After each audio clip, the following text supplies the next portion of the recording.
Gold trusted gold buyers మీరు తాకట్టు పెట్టిన బంగారాన్ని విడిపించి ఈ రోజు ఉన్న మార్కెట్ ధర అనుకోండి. ఇట్లా మొత్తం భారతదేశం మొత్తంగా కూడా చాలా మంది అమెరికాకు వెళ్ళి హ్యాపీగా సెటిల్ అయిపోయినరు. వాళ్ళు కొంతమంది జాబ్స్ చేస్తుండ్రు, కొంతమంది అయితే వాళ్ళ కంపెనీ స్థాపించిండ్రు. Very happy life. అయితే కర్ణాటకకు చెందినటువంటి హర్షవర్ధన్ ఫ్యామిలీ కూడా అట్లాగే వెళ్ళి అమెరికాలో సెటిల్ అయిపోయిన సందర్భం. ఆయనకి ఇప్పుడు 57 సంవత్సరాలు.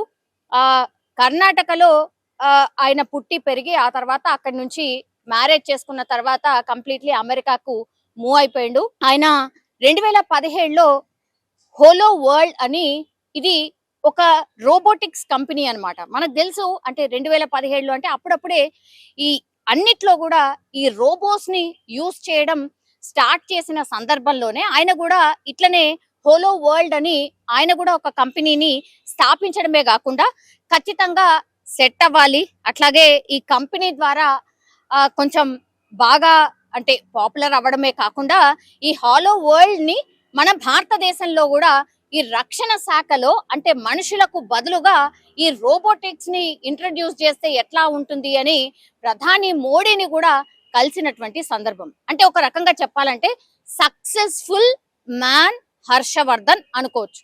అమెరికాలో ఉండి పుట్టి పెరగడం కర్ణాటక, బట్ అమెరికాకు వెళ్ళి సెట్ అయిన తర్వాత ఒక కంపెనీని స్థాపించి ఆయన మంచిగా ఎదిగినటువంటి పరిస్థితుల్లో మరి ఏం జరిగిందో ఏంటో తెలీదు. మొన్న 24వ తారీఖున అంటే ఏప్రిల్ 24, ఈ మంత్ ఏప్రిల్ 24న తారీఖున ఏం జరిగిందో ఏంటో తెలియదు కానీ ఇంట్లోనే పాపం అతను వాళ్ళ భార్యని అట్లాగా వాళ్ళ కుమారుణ్ణి తుపాకీతో కాల్చి చంపేసిన పరిస్థితి.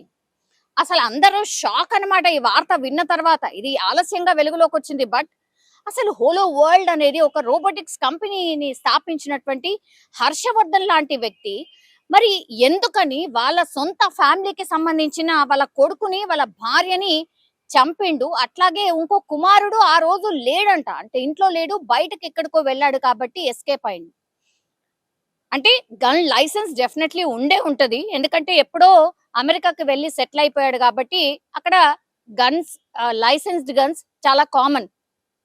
అట్లాగే హర్షవర్ధన్ కి కూడా ఇట్లనే గన్ లైసెన్స్ ఉంది. సొంత గన్ ఓన్ చేసుకున్న గన్ తోనే ఇప్పుడు ఫ్యామిలీ మెంబర్స్ ని కాల్చి చంపేసిండు. ఆమె పేరు వచ్చేసి శ్వేతా పాణ్యం. ఆమె కేవలం 44 సంవత్సరాలు. కుమారుడు ధ్రువ, ఆయనకు కేవలం 14 సంవత్సరాలు మాత్రమే. ఇంకో కొడుకు మరి ఎన్ని సంవత్సరాలు ఏంటో కూడా తెలీదు, బట్ ఇప్పుడు ఒక కొడుకుని చంపేశాడు, అట్లాగే భార్యను చంపేసిండు. ఆ కొడుకు ఆ రోజు లేడు కాబట్టి ఎక్కడికో బయటకు వెళ్ళిండు కాబట్టి ఎస్కేప్. వాళ్ళిద్దరిని చంపిన తర్వాత తాను కూడా తుపాకీతోని కాల్చుకొని చనిపోయిన సందర్భం.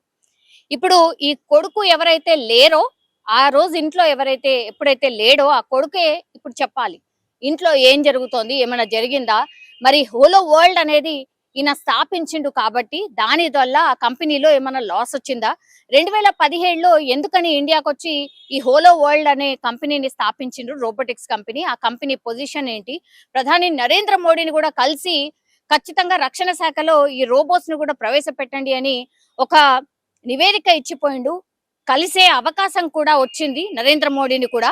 మరి ఇంత మంచిగా ఎదిగినటువంటి వ్యక్తి మరి ఎందుకని ఇంత దారుణంగా ఫ్యామిలీని చంపేసి తాను కూడా ఆత్మహత్య చేసుకున్నాడు? ఇప్పుడు ఈ వార్త పూర్తిగా కలకలం అయితే క్రియేట్ అవుతోంది. అట్లాగే అమెరికాలో ఉంటున్నారు కాబట్టి పాపం ఇక్కడ ఉన్నటువంటి ఫ్యామిలీ మెంబర్స్ కి కూడా మరి మనకు తెలుసా తెలీదా, వాళ్ళ ఇంట్లో ఏం జరుగుతోంది ఏంటి అనేది తెలుసా తెలీదా అనే ఇన్ఫర్మేషన్ కూడా పోలీసులు గ్యాదర్ చేస్తున్న పరిస్థితి కనిపిస్తోంది. ఇప్పుడు కర్ణాటక వాసి కాబట్టి కర్ణాటకకే వాళ్ళ మృతదేహాలు కూడా తరలించే అవకాశం ఉంటుంది. అట్లాగే ఇప్పుడు ఇంకో కుమారుడు ఎవరైతే ఉన్నాడో మరి ఆయనను కూడా అమెరికా నుంచి ఇక కర్ణాటకకే తీసుకొచ్చే అవకాశం ఉంటుందా?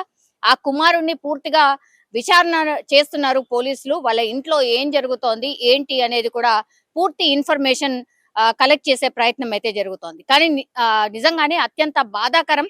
ఇట్లా అమెరికాలో కొంతమంది నిజంగానే యాక్సిడెంట్స్ లో లేకపోతే ఇట్లా సూసైడ్ ఇట్లాంటివి డిఫరెంట్ వార్తలలో మన వాళ్ళు చనిపోతున్నారు. అత్యంత బాధాకరం.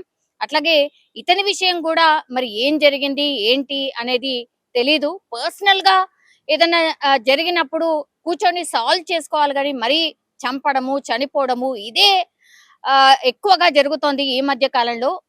ఇది ఎప్పటికి ఆగుతుందో మరి అసలు ఎందుకని ఇట్లా చేస్తున్నారో, ఎందుకట్లా ఈ మైండ్ సెట్ మారిపోతుందో మనుషులది అర్థం కాని సిచ్యువేషన్ అయితే కనిపిస్తోంది. నిజంగా ప్రస్తుతం ఉన్నటువంటి సమాజం దేనికి ప్రయారిటీ ఇస్తుంది? ఆర్థిక సంబంధాల చుట్టూ మాత్రమే తిరుగుతోంది.